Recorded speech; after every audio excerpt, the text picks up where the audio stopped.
იზოლაციაში მყოფი ქვეყანა და ეს ყველაფერი ძალიან ცხადად ჩანს მას შემდეგ, რაც ამერიკის შეერთებული შტატების ვიცე-პრეზიდენტმა სამხრეთ კავკასიაში ვიზიტი ისე დაასრულა, რომ სომხეთისა და აზერბაიჯანის შემდგომ საქართველოში არათუ არ ჩამოსულა, არამედ საქართველო არც ერთხელ უხსენებია მთელი ვიზიტის განმავლობაში. არადა მან ისაუბრა შესაძლებლობებზე, რომელიც ისტორიულ სურათს სვლის, შეიძლება ითქვას, ამ რეგიონში, რომელიც მანამდე რუსეთის გავლენის სფეროდ აღიქმებოდა და პირველად შეიძლება ითქვას შეერთებული შტატების ინტერესი სტრატეგიულ პარტნიორობაში გადათარგმნილი რეალური მშვიდობით, რომელსაც მოყვება ინვესტიციებს კი ამერიკული გარანტიები. ჩვენი სტუმარია ვიქტორ ყიფიანი, ჯერ საქართველოს დამფუძნებელი, მოგესალმებით, მადლობა. თქვენ როგორ შეაფასებთ ჯეი დი ვენსის ვიზიტს და შედეგებს, რომელიც უკვე აქვს ჩვენს მეზობლებს, ამ ფონზე საქართველოს თითქოს გეოპოლიტიკური რუკიდან გაქრა, გეოგრაფიიდან, მე პირადად ბოლო 2 დღე რჩება შევაჭრება, რომ გეოგრაფიული სურათიდან საქართველო გაქრა, არა მარტო პოლიტიკურიდან, გეოგრაფიული რუკიდან. თქვენ შევაჭრება რჩება და რა შედეგები აქვს ამას? ძალიან რთულია ჩვენ შორის უთანხმოება იყოს საკითხის შეფასებაში, მაგრამ მე არ მინდა მაყურებელმა რაც განსაკუთრებულ ხატოვან გამოთქმად ჩამითვალოს, მე ფიქრობ, რომ ვენსის ჩასვლა ჩვენ სამეზობლოში იყო საქართველოს თანამედროვე საქართველოს რენტგენზე გატარება. და ამ რენტგენის სურათი, თანამედროვე რენტგენის სურათი ჩვენ დავინახეთ არც თუ ჩვენთვის ახალბიელო სურათი. ნდობა დაკარგული პოლიტიკური სისტემა და ქვეყანა, რომელიც ნაცვლად იმისა, რომ ბოლო პერიოდის განმავლობაში წასული იყო სახელმწიფოდ ჩამოყალიბებისაკენ, რეალურად დაიძრა გეოგრაფიისაკენ. ალბათ ასე შეიძლება შევაფასოთ ჩვენ და ამ გადმოსახედიდან მე ყველაზე მეტად მაფიქრებს ის, რომ როგორ შევძლებთ ჩვენ, რა დრო დაგვრჩება და რა ძალისხმება, რომ დააბრუნდეთ რეგიონში და დააბრუნდეთ ჩვენთვის მეტნაკლებად მიახლოებულ როლსა და ამპლუაში. ასევე როცა მე ვსაუბრობ დაბრუნებაზე, ჩვენ კარგად გვახსოვს, ბუნებრივია, რომ საქართველო ყოველთვის პოზიციონირებდა მისთვის ფუნქციური სარგებლიანობით რეგიონში. ეს იყო ერთგვარი ჩვენი სავიზიტო ბარათი. ეს იყო მათ შორის იმ ფაქტობრივი მონოპოლიის შედეგი, რაც ქვეყანა მოიპოვა პირველ რიგში რეგიონში შექმნილი ვითარების გამო და მეორე კიდევ მაშინდელი პროაქტიული პოლიტიკის შედეგად. ეს მონოპოლია დღეს დაკარგული არის, ჩვენ მოგვიწევს გაცილებით უფრო კონკურენტუნარიან გარემოში საკუთარი თავის პოვნა და აი დაბრუნება რეგიონში სწორედ ალბათ ეს საფიქრალი არის. საფიქრალი არის არა მარტო მეთოდოლოგიის კუთხით, არამედ ვინ უნდა მოახდინოს ეს დაბრუნება და ჩემი აზრით ამ დაბრუნების კუთხით ალბათ ეს თვირთი და ეს მოვალეობა და გამოწვევა საკუთარ თავზე უკვე ახალი ფორმაციის საქართველოს უნდა იკისროს, ვინაიდან როდესაც ჩვენ ვისაუბრეთ ნდობაზე, როდესაც ჩვენ ვისაუბრეთ სისტემაში შექმნილ პოლიტიკაზე, სამწუხაროდ ამ პირობებში, რასაც ჩვენ ხედავთ, საამისო რესურსს ჩვენ პრაქტიკულად ვერ ხედავთ. რა უნდა მოიყვანოს ახალი ფორმაცია? ეს შესაძლებელია არსებული რეჟიმის პირობებში? იოანიშვილის პრემიერი მაგალითისთვის იმეორებს, რომ აი სტრატეგიული ურთიერთობის აღდგენის მოლოდინი გვაქვსო. არ არის მზად ღიად თქვას რამე ნაბიჯების გადასადგმელად არის თუ არა მზად ივანიშვილი, ამბობს უბრალოდ, რომ ჩვენ აი გამოვთქვითო განცხადების დონეზეო ეს, რომ სუფთა ფურცლიდან გვინდა დავიწყოთ ეს ურთიერთობაო. მათი ფოკუსი ყოველთვის იყო ტრამპის ადმინისტრაციასთან დალაგების შესაძლებლობაზე. ამით კვებავდნენ საკუთარ მხარდამჭერებს, 20 იანვარმა გადაიარა ერთმა მეორემ. ახლა წამოგვეწია ყაველაშვილის გადაღებული ფოტოები ვენსსა და რუბიოსთან. იყო ასევე საგარეო საქმეთა ივანიშვილის საგარეო საქმეთა მინისტრის მოადგილის ვიზიტი სახელმწიფო დეპარტამენტში და გავიგეთ ახლა, რომ მამუკა მდინარაძე იმყოფებოდა შეერთებულ შტატებში. ეს რას ნიშნავს? რას ცდილობს ივანიშვილი, რის შეთავაზებას თქვენი აზრით შეერთებული შტატებისთვის, რა როლით?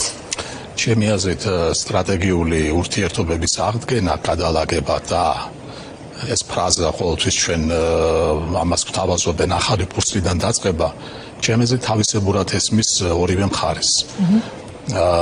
ჯერ ერთი დავიწყოთ რა ქვიათ სუფთა ფურცლს. მე გუშინ ერთ-ერთ სტუმარს უსმენდი ეთერში, ფორმულას ეთერში და მან აბსოლუტურად სწორედ გაიხსენა ისტორიული მემკვიდრეობა, რომელიც ჩვენ მქონდა ამ ურთიერთობებში. ამიტომ ჩვენ გარკვეულწილად სუფთა ფურცლიდან არც გვაქვს დასაწყები, ვინაიდან ისტორიული მეხსიერება და ადამიანები, რომლებიც ქმნიან ამ პოლიტიკას, ყოველ შემთხვევაში ქართული მხრიდან ჯერ კიდევ არიან. ეს ერთი. მეორე, მე ასევე მჩება, აი, როდესაც თქვი, რომ სუფთა ფურცელი და აწყობა და გადალაგება განსხვავებულ ინტერპრეტაციას ექვემდებარება, მე ფიქრობ, რომ ის, რასაც ჩვენ ქართულ ოცნებას ვეძახით, ბოლომდე პატიოსანი არ არის და გულახდილი თუ რა შინაარსდებს აი ამ ცნებაში. ჩემი აზრით, შინაარსი, რომელსაც ოცნება დებს და ეს ჩემი ვარაუდი არის, მაგრამ ალბათ მაღალი სინჯის ვარაუდი არის ის, რომ გარკვეული გარიგების ანაცვლოდ ეს ტერიტორია, რომელსაც ჩვენ თქვით, რომ ნაცვლად სახელმწიფოსი გადაიქანა გეოგრაფიისკენ, გარკვეულწილად კონტროლს მიბარებულ იქნეს გარკვეულ ჯგუფზე ადამიანების და ამით შესაბამისად ის მაღალი სტანდარტი ქართულ პოლიტიკურ ცხოვრებაში იქნეს მივიწყებული, როგორც ქვეყნის შიგნით ერთხელ და საბოლოოდ, ასევე ქვეყნის გარეთ. ანუ მე ივანიშვილი მაგიარეთ აქ მართველად, ამას გულისხმობთ? მე ვფიქრობ, რომ საბოლოო ჯამში გზავნილი სწორედ ამაზე არის, რომ ვითარება იყოს მართვადი, მოდით დავარქვათ ამას მართვადი და პროგნოზირებადი, რომ ზომაზე მეტი გადახრა არ მოხდეს სხვა გეოპოლიტიკური გეოგრაფიის მიმართ და ჩემი აზრით რაღაც მომენტში ოცნების მოლოდინიც ალბათ არ იყო ბოლომდე მცდარი, იმიტომ რომ ტრამპის პოლიტიკა თვითონ, რომელიც ვერ ხასიათდება ერთი კონკრეტული ტერმინით აქ, გლობალიზმიც არის და ნაციონალიზმიც არის, ტრანზაქციონალიზმიც არის და პოპულიზმიც არის, პირადი დიპლომატიაც არის და ელიტური დიპლომატიაც არის. ჩვენ რომ შევხედოთ ბოლო დოკუმენტში, რომელიც ეროვნული უსაფრთხოების დოქტრინის სახით არის, თითქოს და ამერიკის შეერთებული შტატები უარს ამბობენ ეგრეთ წოდებულ სოციალურ ინჟინერინგზე, რაც რეჟიმების ცვლილებას გულისხმობს. მაგრამ შედაგობრივად სხვა რამის ვხედავთ. თუმცა ვენესუელას მაგალითმა გარკვეული თარგი წარმოშვა, მე არ ვიცი ხა ირანის შემთხვევა ჩვენ გვიჩვენებს ეს თარგად დამკვიდრდება თუ ეს იყო საგამორიცხლო შემთხვევა, რომ როდესაც გარკვეული წნეხის შედეგად შეიძლება თვითონ სისტემის ნარჩენმა მოახდინოს პროცესის მართვა იმ მიმართულებით, რა მიმართულებითაც შეიძლება გარემო თამაშის ეს სურდეს. კიდევ ერთხელ ვიმეორებ, ეს იქაც ქონდა პოლიტიკური პატიმრების გათავისუფლების ხილვა, ანუ ეს არ არის დარჩება ვიღაც რეჟიმის მართველი ძველი პირობებით. თავისთავად ცხადია, ამიტომაც ვსაუბრობ, რომ დღემდე რასაც ქართულმა მხარემ ოფიციალურად თბილისმა ვერ მიაღწია, ეს არის რეალურად შემოიპატიჟოს ამერიკული მხარე სამომლაპარაკებლო მაგიდასთან, რომელიც არ იქნება სამომლაპარაკებლო მაგიდა, არამედ იქნება მათი გაგებით, მათივე დღესასრიგის გამოვაჭრების პოლიგონი. ამ მოლაპარაკების მაგიდაზე ივანიშვილი შედის საკუთარი პირობით, დამტოვეთ მე მაგიარეთ აქ მართველად, როგორც ძალაუფლების მაკონტროლებელი, ყველა ინსტიტუტის მაკონტროლებელი და ეს მე შეგიწყობთ ხელს, რომ აქ არ იყოს რუსული ინტერესი?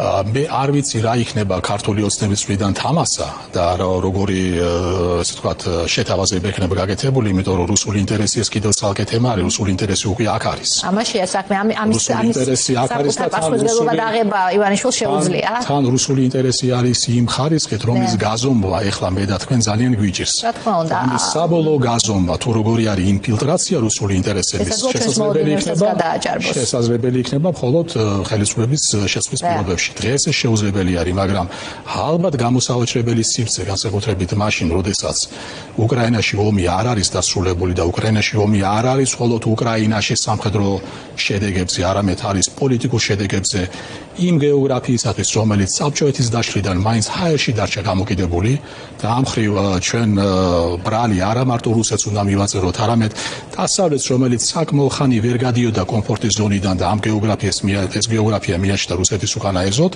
და მეორე ის სატრანსპორტო პროექტები, რომლებიც ხორციელდება რეგიონში.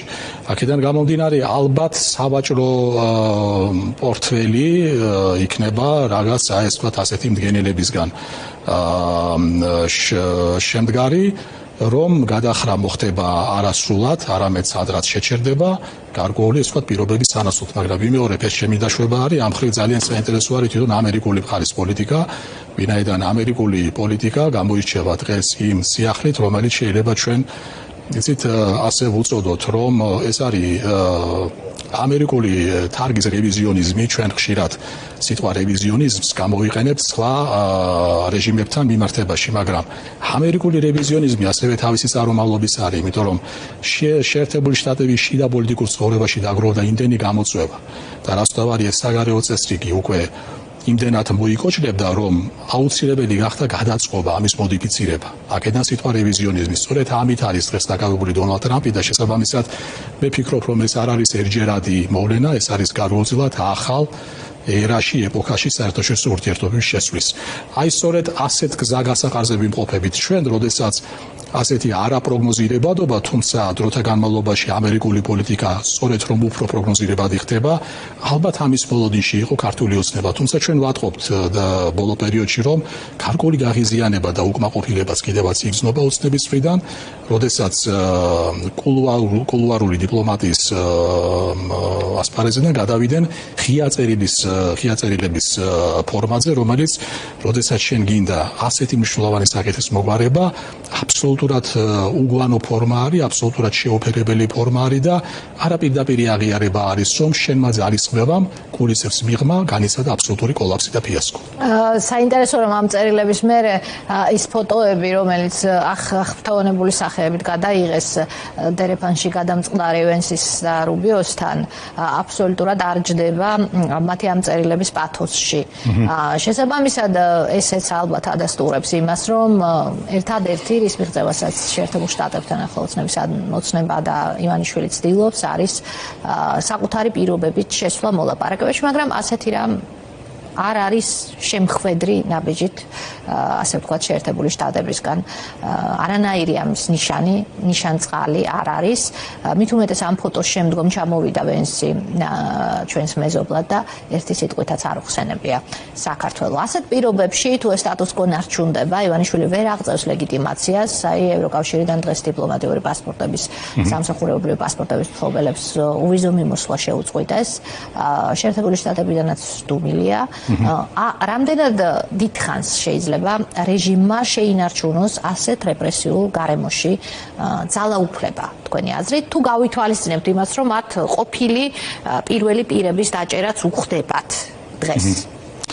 ძალიან რთული შეკითხვა არის და მე გამიჭირდება ზუსტად ჩამოგეყალიბოთ პასუხი ვადიანობასთან დაკავშირებით. მე ამიტომაც ხშირად ვამბობ, რომ ჩვენ მზად უნდა ვიყოთ შედარებით უფრო ხანგრძლივი პროცესისათვის, თუმცა შეიძლება ეგრეთ წოდებული შავი გედი ნებისმიერი მიმართულებიდან აბსოლუტურად მოლოდნელად შემოფრინდეს და ქართულ ოცნებას აქვს ერთი უნიკალური ნიჭი საკუთარ ფეხში მუდმივი გასროლისა და შეიძლება ეს ერთ-ერთი მაპროვოცირებელი ფაქტორი იყოს, რომ ქვეყანაში ცვლილებები გაცილებით უფრო სწრაფ რეჟიმში მოექცეს. ამ პასუხის გამწობის მიზნით კიდევ ორ გარემოებას დავასახელებ, თქვენ ფოტო სურათები ახსენეთ. პრაქტიკულად ის რასაც ჩვენ ქართულ ოცნებას ვეძახით და ესეც ეგრეთ წოდებული ერთპარტიული მმართველობა არის, იმიტომ რომ რეალურად ეს ფენომენი არ არის მხოლოდ პარტიული შინაარსის და არასდროს არ ვიღლები ამის გამეორებით. ჩვენ სხვათა შორის ერთპარტიულ მმართველობაშიც არ გავიმართლა, იმიტომ რომ პარტიასაც რაღაც დისციპლინა და იერარქია ახასიათებს. ეს აბსოლუტურად სხვა თაიური და სხვანაერთი არის ინტერესების. ეხლა რო წავიციოთ წინ პასუხის გაცემაში, რა თქმა უნდა, ამ შემთხვევაში ოცნებას ექნება თავისი ინტერესები, მაგრამ ამ ინტერესების გაბერვას ორი ეფექტი ცდილობს. ერთი არის ფობიების გაღვივება საქართველოში და ქართულ მოსახლეობაში, ეს არის მუდმივად მტრის ხათის შექმნა როგორც ქვეყნის შიგნით, ასევე ქვეყნის გარეთ. ჩემი აზრით ეს პოლიტიკა უკვე საკმაოდ მომაბეზრებელი გახდა. ყოველ შემთხვევაში ამ პოლიტიკას მხარი აუба საერთაშორისო საზოგადოება, მაგრამ რამდენადაც ჩვენ შეგვიძლია განწყობებით ვიმჟელოთ ქვეყნის შიგნით, საკმაოდ მომაბეზრებელი გახდა ქვეყნის შიგნითაც. მათ შორის ოცნების მომხრეებს შორის. ყოველ შემთხვევაში მე გულისხმობ ეგრეთ წოდებულ არა სტატუს-კვოს ლოიალისტებს, არამედ ისეთ მეოცნებებს, რომლებიც აი ტრანზაქციურ მეოცნებებს ვეძახით ჩვენ და იმიტომ რომ ყველა შეეხო ეს რეპრესიები. მადამი ჩემი აზრით ნებისმიერი ეთერი ჩვენ ეს მესიჯები და საუბარი კიდევ უფრო მეტად აქცენტირებული და ფოკუსირებული და გავხადოთ. მეორე არის ეგრეთ წოდებული წარმატების ილუზორული ეფექტის შექმნა. აი თქვათ ის ფოტოები, რაც თქვენ თქვით, ხალხში გამოკიდებული ხელი და პრაქტიკულად ისეთი სურათი, როდესაც 60 წამიანი გამარჯობა, ნახვამდის გაცვლა გასაღდა პრემიერის მხრიდან, როგორც ლამის 10-12 წუთიანი საუბარი და ძირეულ საკითხებზე საუბარი.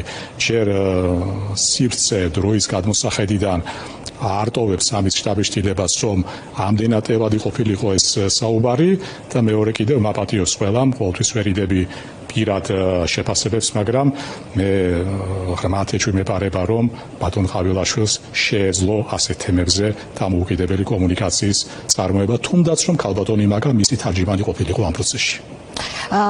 და შედეგები რომ ვიკითხოთ ახლა ჩვენ მე ვკითხეთ მიპასუხეთ თქვენ რომ არიცით რამდენ ხანგრძლივად მოახერხებს რეჟიმი შენარჩუნებას ძალაუფლების მაგრამ ჩვენ მაბატიეთ ჩვენ აი როდესაც დავიწყეთ ვენსის ვიზიტით ჩვენ გარკვეულწილად გვაიმედებს ის რომ ერთდროს პასუხგაუცემელი კითხვა რეგიონი დარჩა თუ არა დასავლეთის ყურადღების გარეშე და ჩვენ როდესაც დასავლეთზე ვსაუბრობთ მეტწილად ამას ამერიკის შეერთებულ შტატებს ვუკავშირებთ მისი ბუნებიდან გამომდინარე და მისი აბსოლუტურად კარგი გაგებით ჰეგემონის ინტერესებიდან გლობალური ჰეგემონის ინტერესებიდან გამომდინარე სომხეთსა და აზერბაიჯანს ყურადღების მიქცევა მისასალმებელი არის ორი გარემოების გამო პირველი რომ სამხრეთ კავკასია ემშვიდობება იმ მემკვიდრეობას, რომელიც ძალიან უარყოფით და ტოქსიკურ წარსულთან იყო დაკავშირებული და რეგიონიდან, რომელიც სამოქალაქო ომებს,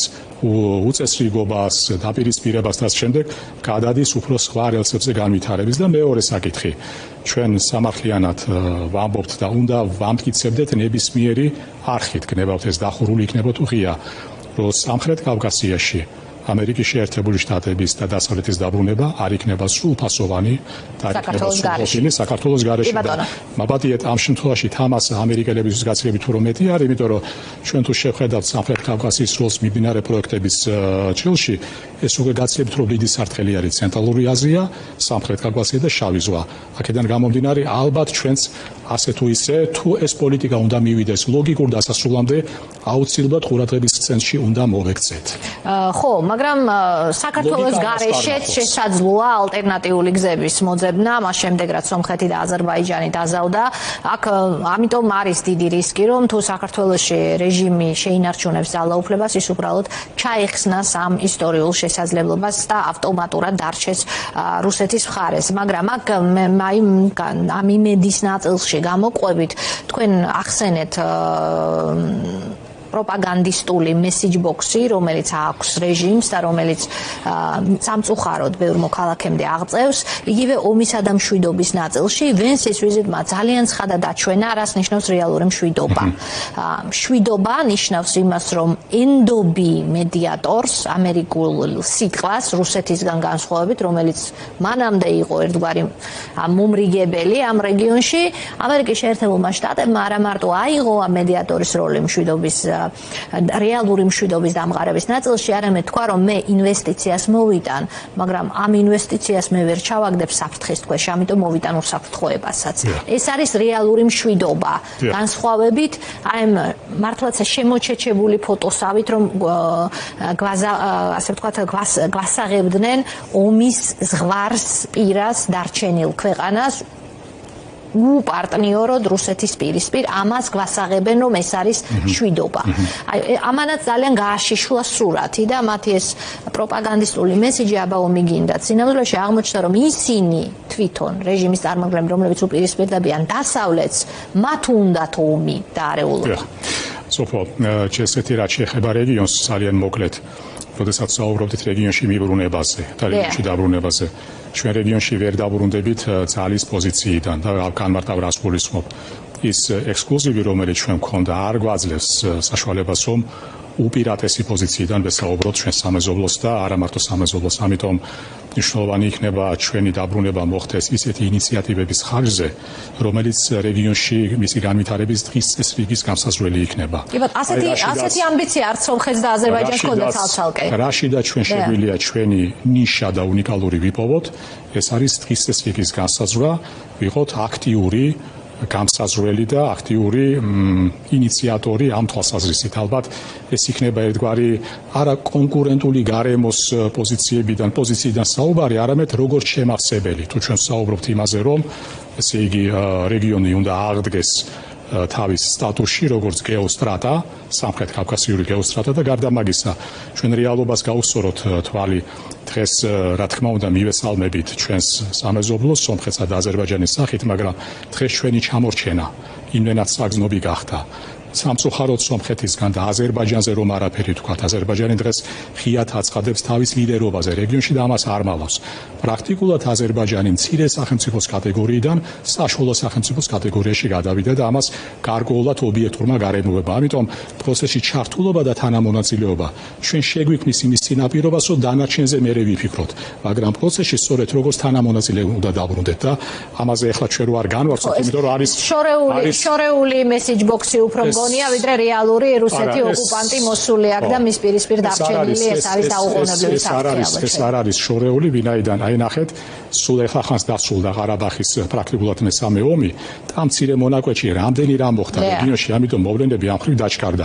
აქედან გამომდინარე ჩვენი განწყობა და ამბიცია სწორედ ცოტა ეს ვთქვათ სტაერული უნდა იყოს ამ ხრივ, მაგრამ ჯერჯერობით ჩვენ პოზიციები უნდა გავიმაგროთ, პროცესში უნდა დაბრუნდეთ.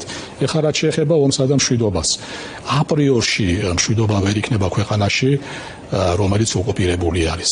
აპრიორში ვერ იქნება მშვიდობა ქვეყანაში, რომელიც სადაც პოლარიზაციას ხელი ეწყობა მავნე პროპაგანდით.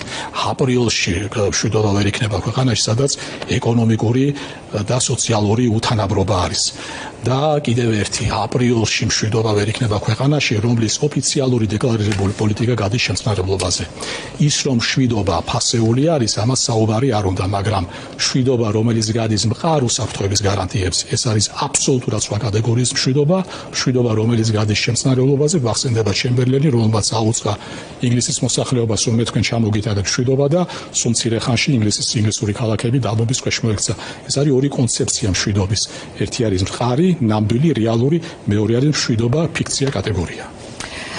და ეკონომიკური სარგებელი თითოეული მოქალაქისთვის, მაშინ როცა 11 მილიარდზეა საუბარი, მხოლოდ სომხეთის შემთხვევაში ამერიკული ინვესტიციის შესვლის, ჩვენ დღეს ვიგებთ, რომ გერმანიამ თქვა, რომ ის პროექტები შეაჩერა, რაც ახამდე იყო იმ რეპრესიული კანონმდებლობიდან გამომდინარე და იმ რეპრესიული ნაბიჯებიდან გამომდინარე, რომელიც რეჟიმმა გადადგა. მაშინ როცა რეგიონის ქვეყნები უახლოვდებიან დასავლეთს ეკონომიკური პროექტებით, საოცარი ინვესტიციები თქვენ სომხეთში ხომ, ჩიპები, ატომური ელექტროსადგური, 1000 რამ არის, რაც მოყვება ამერიკულ კომპანიებთან ურთიერთობას, 11 მილიარდი უკვე დასახელდა, რა იქნება შემდგომ კიდევ ნახოთ და ამ დროს საქართველოში ყველაფერ დასავლურზე უარს ამბობს რეჟიმი, ისეთ სახელმწიფოში, რომელსაც არც რესურსი აქვს აზერბაიჯანისგან განსხვავებით ბუნებრივი, არც თვითკმარია ეკონომიკა, რის მოქალაქის სიღარიბის ზღვარს მიღმა დატოვების მცდელობა და ახლა გვასაღებენ მიღწევად კვერცხს თუ ერთი თეთრით გააიაფებენ. ეს ხომ არ დაარდება საერთოდ, რაზე გვევაჭრებიან. დიახ. ეთახმებით, მაშინ როდესაც საუბარი არის სომხეთში NVIDIA ჩიპების წარმოებაზე, აზერბაიჯანში ჩადიან ამერიკული კომპანიების მცირე ვიცე-პრეზიდენტების რანგის დელეგაცია, ჩვენ საუბრობთ იმაზე, რაზეც საუბრობთ. სხვათაშორის ამ ფასწარმოქმნის კუთხითაც ჩვენ ვნახეთ ამას იმდელი დებატები, სადაც ერთი რამ ვნახეთ, რომ ადამიანი, რომელსაც ჩვენ ვუწოდებთ, ყოველ შემთხვევაში ვუწოდებთ საქართველოს პრემიერ-მინისტრს, გარდა იმისა, რომ აქვს მწვავე დეფიციტი ემოციური ინტელექტისა, საკმაოდ მომზადებელი არის მაშინ, როდესაც თუნდაც შედის მისთვის ოდნავ უცხო გარემოში. ეს იყო ძალიან საგულისხმო ამ ხრივ, ახლა კვერცხთან დაკავშირებით და ფასწარმოქმნასთან დაკავშირებით გამახსენდა, რომ არაფერი ვთქვათ ეკონომიკის მინისტრი. ამიტომ ის სტერეოტიპი, რომ რაღაცა ჩვენ დაუძლეველი, რა თქმა უნდა, რთული ამოცანის წინაშე ვდგავართ, მაგრამ არაფერი დაუძლეველი მაგ ხრივ არ არის და როდესაც ჩვენ საუბრობთ ვადიანობაზე, იმ ახალი ამფულსის გადაშლისა და ჩვენ აუცილებლად ჩვენი თავის უნდა ვირწმუნოთ. სხვაგვარად ეს კომპლექსი მორჩილებისა და რაღაც ლევამოსილების მითის გაბევრების ეს ჩვენ საწინააღმდეგოდ მუშაობს და რა თქმა უნდა მუშაობს ხელისუფლების პროპაგანდის სასარგებლოდ. რაც შეეხება ჩვენს ჩამორჩენას, მე აქვე მინდა მაინც ოპტიმიზმი გამოთქვა რა, რომ მაშინდაც ქვეყანა განორმალურდება და ჩვენი ამოცანა სამწუხაროდ ბოლო წლების განმავლობაში სწორედ ასე შეიძლება შეფასდეს. ჩვენ გავნორმალურდეთ. გამოვიდეთ იმ ბოდბითი თეორიებიდან, რომელიც ქვეყს ძირს უთხრის ქვეყნის ინსტიტუციურ მოწყობას, მაგრამ ამავე დროს რეპუტაციულად არც ხნეს დაზიანებს ქვეყნის გარეთ. როდესაც ჩვენ გავალთ სასტარტო მდგომარეობას, რასაც განორმალურება ქვია, მე მჯერა ღრმათ, რომ ის პოტენციალი, რომელიც ქვეყანაში არის შენარჩუნებული, ის დნმ, ის ისტორიული თუ ინსტიტუციური მეხსიერება ჩვენ საშუალებას მოგცემს, რომ გაცილებით უფრო ადრე დავძლიოთ ეს ჩამორჩენა, რომელზეც მე და თქვენ ახლა ვსაუბრობთ. და ამ ჩამორჩენის დაძლევაში, აი თქვენ სწორი თქვით ახლა, ხო? ნებისმიერ ქვეყანას შეიძლება რაღაცა რესურსი ჰქონდეს გამოსარჩევი, რომლის ხარჯზე ის შეიძლება ასე თუ ისე კონკურენციას უწევდეს რეგიონს ან გლობალურ თანამეგობრობას. რეგიონში ჩვენი ერთადერთი აქტივი არის რეალურად თავისუფალი საზოგადოება. რეგიონში ჩვენი რეალური არის რეალურად ინსტიტუციური სახელმწიფო და რეგიონში ჩვენი რეალური საზომი და აქტივი არის რეალურად სამართლის უზენაესობა. ამაზე უკეთეს რესურსს, რომელიც გაშლის ჩვენ სამეწარმეო საქმიანობასაც, შემოქმედებით აზროვნებასაც და სხვას ჩვენ ამაზე მეტი წინაპირობა არ აქვს და არის ისტორიული მეხსიერება, არა მარტო წინაწლების, არამედ ქართული პოლიტიკური ნაზრებით და მე სწორედ ამიტომაც იცით, აი ხშირად ჩვენ რა თქმა უნდა რეალისტურად ვაფასებთ სურათს და ეს რეალიზმი ხშირად რეალიზმსა და პესიმიზმის ზღვარზე არის, მაგრამ აუცილებლად ჩვენ ოპტიმიზმის ნიშანსვეტი უნდა შემოვიტანოთ, რომ ჩვენს ვირთმუნოთ და ჩვენი მსმენელიც დავაჯეროთ, რომ შეუძლებელი არაფერი ამ ხრივ და ყველაფერი დაძლებადი არის. ანუ მოკლედ რომ გავაკეთოთ დასკვნა, მაგრამ მაპატიეთ ეს ყველაფერი კიდევ ერთი წინაპირობით რა, რომ საქართველოს უნდა შეიძინოს ღირსეული მოსაუბრე მისი სახელით, როგორც ქვეყნის შიგნით, ასევე ქვეყნის გარეთ. ასეთი ღირსეული მოსაუბრის ინტერლოკუტორის გარეშე, რომელიც შემკობილი იქნება მთავარი ლეგიტიმაციის წყაროთი, არა ტექნიკური ნორმებით და ფორმალური მხარეთი, არამედ ფართო საზოგადოებრივი კონსენსუსით. ეს იქნება უკვე შედეგის ერთ-ერთი განაპირობებელი. ეს მინდოდა ზუსტად დასკვნად მე თქვა ახლა, რომ თუ არ იქნება ამ ქვეყანაში სამართლიანი არჩევნები თავისუფალ გარემოში, თუ არ გათავისუფლებიან პოლიტიკური და სინდისის პატიმრები ასეთ ქვეყანასთან, რომელსაც დღეს ჩვენ ვუყურებთ ყოველ შემთხვევაში, დასავლეთის საქმეს არ დაიჭერს. აქ არის ერთი მნიშვნელოვანი ფაქტორი, თქვენ გითქვით, რომ ამას ცდილობს ივანიშვილი, მაგრამ თუ შევხედავთ სომხეთს და აზერბაიჯანს, მათი ლიდერები არიან სუვერენული ლიდერები, მათ მიიღეს სახელმწიფო ინტერესებიდან გამომდინარე ძალიან მნიშვნელოვანი გადაწყვეტილება, მათ გააკეთეს არჩევანი საკუთარი სუვერენიტეტის დაცვასა და გაძლიერებაზე და გამოვიდნენ რუსული გავლენისგან. ასეთი მართველი, თუნდაც არალეგიტიმური, მაგრამ სუვერენული ამ ქვეყანაში დღეს არ არის.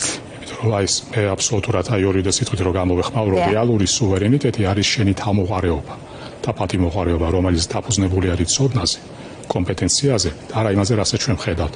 ის, რასაც ჩვენ ვხედავთ, სხვათაშორის არა მარტო აწლში ამ თაობების ინტერესების დაზიანება არის, არამედ მომავალში თაობების ინტერესების დაზიანება, იმიტომ რომ იმ ჩამორჩენის დაძლევა გაცილებით რთული იქნება. ამდენად, სწორედ ამ კუთხითა და ამიტომაც ჩვენ უნდა უთხრათ მათ შორის ოცნების ამორჩევას, ბატონებო, ჯერ ქვეყანა და მერე პარტია.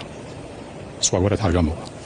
პარტია ან ივანიშვილი, პარტიის მომხრეები ნაკლებად მგონია რომ ყავს ივანიშვილის მეხոտბეები და მომხრეები. თორსა ჩვენ პარტიულ მმართველობაზე ვსაუბრობთ, ამიტომ თქვი ეს არის ეგრეთ წოდებული ერთპარტიული მმართველობა. კი ბატონო, ძალიან დიდი მადლობა თქვენ უსმენთ ვიქტორ ყიფიანს.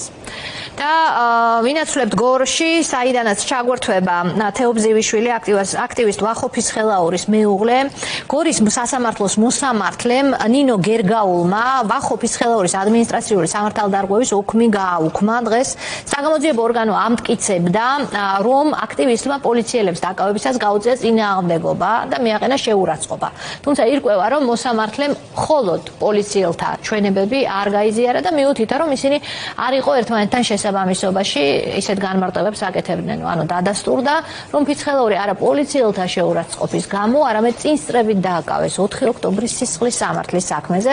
ფიცხელაური ახლა სწორედ 4 ოქტომბრის საქმესთან დაკავშირებით იმყოფება წინასწარ პატიმრობაში, მას ჯგუფურ ძალადობაში მონაწილეობას და სტრატეგიული ობიექტების ხელში ჩაგდების მცდელობას ედავებიან, რაც 6 წლამდე პატიმრობას ითვალისწინებს. როგორც გითხარით, მისი მეუღლე თეობზიშვილი ჩაგვერთვება ახლა პირდაპირ ეთერში. მოგესალმებით, თეო. როგორ აღიქვამ დღევანდელ გადაწყვეტილებას? კი ეს ერთი დეტალია, მაგრამ გორის სასამართლოს მოსამართლემ ნინი გერგაულმა გაამართლა ამ ნაწილში ვახო, რომ მას არ გაუწევია წინააღმდეგობა პოლიციელებისთვის დაკავების დროსო არა და პოლიციელი მოწმეები დღეს ამას ამტკიცებდნენ. მივესალმები თქვენს აუდიტორიას, მადლობა მოწვევისთვის. აქვე მოვიკითხავ რეჟიმის თითოეულ ტყვეს, რომლებიც იძულებულები არიან ერთ პატარა ოთახში ეკრანზე მიჯაჭვულებმა მიადევნონ თვალყური ქვეყანაში მიმდინარე პროცესებს და განსაკუთრებით ეს პროცესები მათ მდგომარეობაზე ახდენს გავლენას, ხო? დღეს მოსამართლე ნინო გერგაულის მიერ მიღებულმა გადაწყვეტილებამ ვახოზე ესე პირდაპირ ვერ მოახდინა, რა თქმა უნდა, გავლენა და დაუყოვნებლივ ვერ გაათავისუფლა ტყვეობიდან, რომელშიც იმყოფება, მაგრამ ვფიქრობ, რომ არსებული რეჟიმის პირობებში ნამდვილად უპრეცედენტო იყო აღნიშნული გადაწყვეტილება და ახსნი რატომაც, ხო? რეალურად როდეს ავტორიტარული რეჟიმების დამყარებისთვის მთავარი ხერხემალი დამოუკიდებელი სასამართლო რეჟიმმა უნდა გადატეხოს წელში და ზუსტად ამისი მცდელობა არის არაერთი დასანქცირებული მოსამართლე, რომ ყავს დღეს საქართველოში, ხო ესეა? და ნინო გერგაულმა ამ გადაწყვეტილებით ფაქტობრივად თქვან, რომ მე ვემსახურები დამოუკიდებელ სასამართლოს, მე ვემსახურები კანონს და მე მაქვს ფიცი მიცემული და დადებული კონსტიტუციის წინაშე და ამ ფიცს არ ვუღალატებ და არ დავარღვევ, იმიტომ რომ არ ვიცი, მევალება ელემენტარულად რომ ამ ფიცს ვემსახურა. მთლიანად ამ კონტექსტში მინდა რომ შევაფასო ეს გადაწყვეტილება, როგორც სამართლიანი, როგორც ობიექტური და ისეთი, როგორიც სამართლებრივ სახელმწიფოში უნდა მიეღო ნებისმიერ მოსამართლეს. კი ბატონო, რაც შეეხება 4 ოქტომბრის საქმეს, მასთან დაკავშირებით არ გაქვთ იგივე მოლოდინი ალბათ. გამოგიტყდებით კი ბატონო, განსხვავებული მოლოდინები მაქვს 4 ოქტომბრის საქმესთან დაკავშირებით. მე ვფიქრობ, კი არა და ალბათ ბევრი დამეთანხმება, რომ თავიდან ბოლომდე შეკვეთილი საქმე მიმდინარეობს აი ამ 4 ოქტომბერთან დაკავშირებით, იმიტომ რომ არ არსებობს საქმეში ემტკიცებულებები, არ არსებობენ საქმეში დაზარალებული, კი არა გარკვეული საგამოძიებო მოქმედებები დადასტურდა, როგორიც წინასწარ დაზიანებული ყოფილა და ასე შემდეგ და ასე შემდეგ. ბევრი გარემოება არის ამ საქმეზე, ხო? შესაბამისად საქმე ზუსტად ისეთ მოსამართლეს აქვს გადაბარებული, დღესაც ნახეთ რა მოხდა სასამართლოში, რომელმაც რეჟიმის დაკვეთა უნდა შეასრულოს. საერთოდ რომ შევაფასოთ, მე მინდა გითხოთ, თქვენ ძალიან აქტიური მოქალაქეები ხართ, იყო თქვენი მეუღლეც, თქვენი შვილების ხშირად შვილებთან ერთად მიდიოდით ხოლმე აქციაზე რუსთაველზე ყოველ საღამოს, თქვენ მიერ მოპოვებული შემოსავლის წყაროთი მობილურების შემკეთებელი იყო თქვენი მეუღლე, მთელი დღე მუშაობდა, მერე მიდიოდა ამ თანხით ამხელა გზაზე გორიდან თბილისში და ის თითქმის ყოველ დღე იყო, ძალიან ხშირად იყო ამ აქციების მონაწილე თქვენთან ერთად. აი თქვენი მეუღლის შემთხვევაში და თქვენ შემთხვევაში რეჟიმმა მიაღწია თუ არა შედეგს. გავიგე რომ დააზიანა ძალიან თქვენი ოჯახი, მამა მოწყვიტა შვილებს, ოჯახს და ასე შემდგომ, თქვენთვისაც ეს ძალიან რთული უნდა იყოს, მაგრამ შედეგს მიაღწია თუ არა, გახადა თუ არა ლოიალური თქვენი ოჯახი. დინებას მხოლოდ მკვდარი თევზები მიყვებიან, ნინო. და სოფო ბოდიში და შესაბამისად არ ვიცი პროცესში ვინც გაცნობიერებულად იყო შესული და ვინც იცოდა რომ მისი ბრძოლა რეჟიმის წინააღმდეგ იყო და არა უბრალოდ ხელისუფლების მიმართ რომელმაც გარკვეულ ქცევას გადაუხვია და არასასურველი რაღაც გააკეთა მე ვფიქრობ რომ არ გაჩერდება არასდროს არც ერთ შემთხვევაში და ამის მაგალითი მიხარია რომ მხოლოდ ჩვენი ოჯახი არ არის ჩემი და ვახოსი ამის მაგალითი მაგალითად ძალიან ბევრი ოჯახი ყავს ხო არ ვიცი რეზო კნაძე იქნება ზვია ცეცხლაძე იქნება, ვეფხვია კასრაძე იქნება თუ ნებისმიერი, ანუ მე არ მახსენდება ყოველ შემთხვევაში არც ერთი მართალი ადამიანი, რომელიც რეჟიმის წინააღმდეგ შევიდა ბრძოლაში და მერე გაწყდა, დანებდა და მათ მიმართ გახდა ლოიალური. შეიძლება ცუდი ფაქტი იქნებოდა სანახავად და მოხდა და მე ვერ დავიმახსოვრე, მაგრამ ყოველ შემთხვევაში მსგავსი არ მახსენდება და ეს ძალიან მიხარია და მახარებს. ჩვენ შემთხვევაშიც ნახე როგორ არის, ანუ როდესაც იცი რომ შენი შვილების უსაფრთხოება, შენი შვილების ჯანმრთელობა, შენი შვილების მომავალი განათლება იქნება, ეს ჯანდაცვა იქნება თუ ნებისმიერი საკითხი და მათ შორის ღირსებაც არის საფრთხის ქვეშ, უბრალოდ არ შეიძლება რომ გაჩერდე და არ შეიძლება რომ ბრძოლა შეწყვიტო. დიდი მადლობა თეოს, მე მოგილოცავთ მაინც ამ მცირე წარმატებას. კარგია, მადლობა. გორის მოსამართლე ნინო გერგაულმა დღეს ვახოფის ხელაური მხოლოდ პოლიციელების ჩვენების საფუძველზე არ ცნო დამნაშავედ, არასაკმარისად მიიჩნია პოლიციელების ჩვენებები, თქვა რომ ისინი არ ემთხვეოდა ერთმანეთს და შესაბამისად ეს მისთვის ვერ იქნებოდა მტკიცებულება, ამიტომ ვახო გამართლდა პოლიციელებთან წინააღმდეგობის ნაწილში. მე გემშვიდობებით, მადლობა თეო იმისთვის რომ იყავით ჩვენი სტუმარი, თქვენ უნდა დარჩეთ ფორმულაზე, წინ ახალი ფორმულა გელით ვახო სანაიასთან ერთად.